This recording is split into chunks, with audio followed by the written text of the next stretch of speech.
Air adalah sumber kehidupan. Tanpa air, tidak ada kehidupan.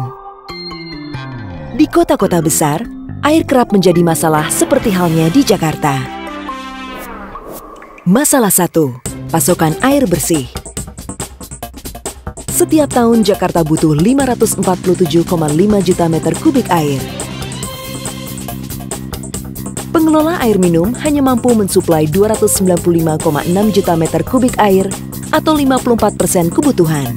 Sedangkan 46% atau 251,8 juta meter kubik kebutuhan air dipenuhi dari air tanah.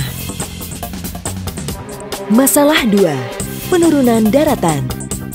Eksploitasi air tanah terus-menerus membuat daratan Jakarta turun. Saat ini, sekitar 40% wilayah Jakarta berada di bawah permukaan laut. Masalah 3. Limbah. Jika daratan terus turun, limbah rumah tangga dapat mencemari air tanah. Sedangkan sebagian limbah lainnya dapat mencemari sungai karena disalurkan tanpa diproses terlebih dahulu. Masalah 4. Pendangkalan sungai. Sampah beserta material lainnya dapat membentuk endapan yang menyebabkan pendangkalan sungai-sungai. Jika dibiarkan berlarut, berbagai permasalahan ini akan menjadi ancaman terhadap pasokan dan kualitas air. Ancaman 1.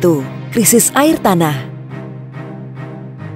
Jika daratan terus turun, air laut akan mengikis permukaan dan tanah penyangga pantai. Akibatnya terjadi intrusi, yaitu saat air laut merembes dan bercampur dengan air tanah karena tanah sebagai filter terus terkikis. Ancaman 2. Banjir rob. Setiap tahun daratan Jakarta turun 5 hingga 10 cm. Hingga tahun 2025, penurunan diperkirakan mencapai 1,5 meter. Dan 50% daratan Jakarta akan berada di bawah permukaan laut. Akibatnya, Jakarta mudah terkena rob. Ancaman 3. Krisis sanitasi. Air limbah yang mencemari air tanah dan sungai akan menyebabkan kualitas air menjadi buruk dan menjadi medium bagi penyebaran berbagai penyakit. Ancaman 4. Krisis air baku. Pendangkalan sungai membuat kapasitas dan aliran air mengecil. Akibatnya, saat hujan sungai meluap,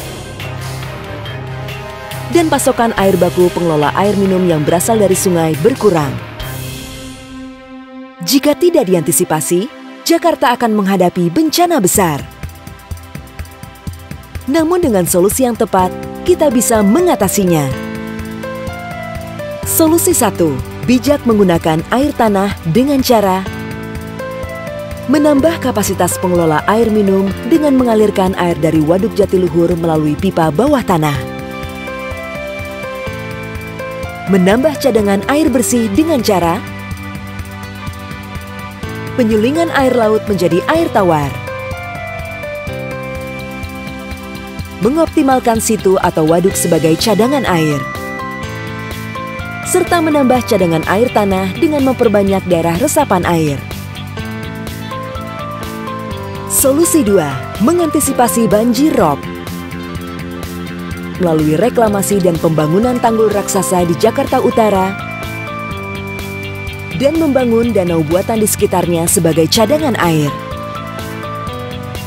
Solusi 3. Mengolah air limbah. Dengan membuat tempat pengolahan limbah sementara